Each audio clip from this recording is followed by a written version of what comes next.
लोकसभा चुनाव के परिणाम से पहले एग्जिट पोल में बड़ा दावा सामने आया है। उत्तर प्रदेश में सीएम योगी के गढ़ गोरखपुर में बड़ा उलटफेर हो सकता है। 1991 से अब तक लगभग हर बार यहां पर बीजेपी जीती है, सिर्फ एक बार उपचुनाव में हारी है। खुद सीएम योगी साल 1998 से 2018 तक लगातार यहां सांसद रहे। इस समय बीजेपी के टिकट पर रवि किशन यहां से सांसद हैं। इस बार रवि किशन को दोबारा इस सीट से कैंडिडेट बनाया गया है। शुरू में माना जा रहा था कि रवि किशन फिर से आसानी से सांसद बन जाएंगे, लेकिन एग्जिट पोल के बाद मामला फंसता दिख रहा है। ज्यादातर एग्जिट पोल में INDIA गठबंधन को यूपी में 9 से 11 सीटें दी गई हैं। इसमें कांग्रेस और सपा की मजबूत सीटें जैसे रायबरेली, कन्नौज, मऊ आदि तो शामिल हैं ही। गोरखपुर में भी उलटफेर का अनुमान लगाया जा रहा है। दरअसल गोरखपुर में INDIA गठबंधन ने काजल निषाद को उतारा है। काजल निषाद सपा कैंडिडेट हैं। गोरखपुर से इस बार 2 भोजपुरी स्टार्स के बीच लड़ाई है। यहाँ पर भोजपुरी फिल्मों के हीरो रवि किशन और मुंबई से लेकर भोजपुरी स्क्रीन तक जलवा दिखा चुकी काजल निषाद में टक्कर है। गोरखपुर में निषाद समुदाय बड़ी संख्या में है। ऐसे में काजल निषाद का बड़ा सपोर्ट माना जा रहा है। साल 1991 से अभी तक सिर्फ साल 2018 के उपचुनाव में ही इस सीट से बीजेपी हारी है। उस उपचुनाव में सपा ने प्रवीण निषाद को टिकट दिया था। वो 1 साल सांसद रहे।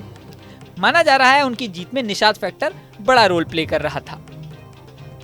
हालांकि साल 2019 के लोकसभा चुनाव में रवि किशन की बीजेपी के टिकट पर जीत हुई। अब एक बार फिर काजल निषाद के उतरने से पेच फंस चुका है। जहां एक बड़ी बात यह भी है कि पहले खुद योगी आदित्यनाथ चुनाव में उतरते थे। उनकी लोकप्रियता इस इलाके में चरम पर है, लेकिन कोई दूसरा चेहरा उस तरह के वोट नहीं बटोर पाएगा, ऐसा राजनीतिक विश्लेषकों का अनुमान है।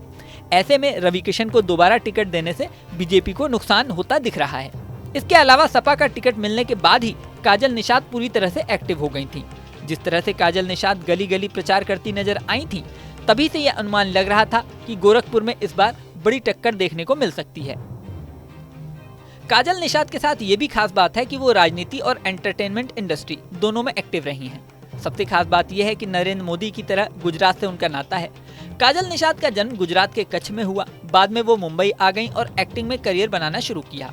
साल 2009 में उन्होंने लापता गंज शो में चमेली के रोल से शुरुआत की। बाद में कई फिल्मों और शोज में काम किया। इसके बाद भोजपुरी सिनेमा का रुख किया। भोजपुरी इंडस्ट्री में उनकी पहली फिल्म शादी ब्याह थी।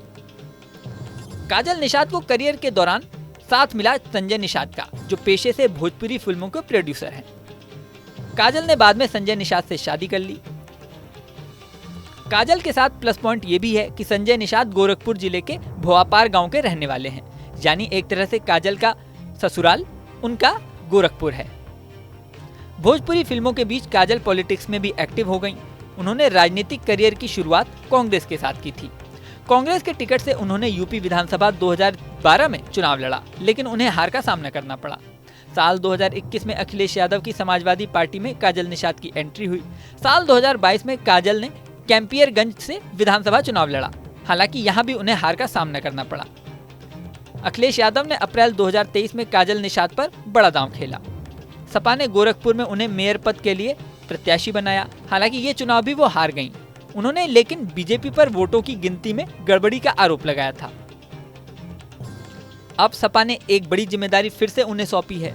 इस बार मामला टक्कर का नजर आ रहा है। अब असलियत में क्या होता है ये तो 4 जून को ही पता चलेगा। इस वीडियो में फिलहाल इतना ही। बने रहिए न्यूज नेशन के डिजिटल प्लेटफॉर्म पर।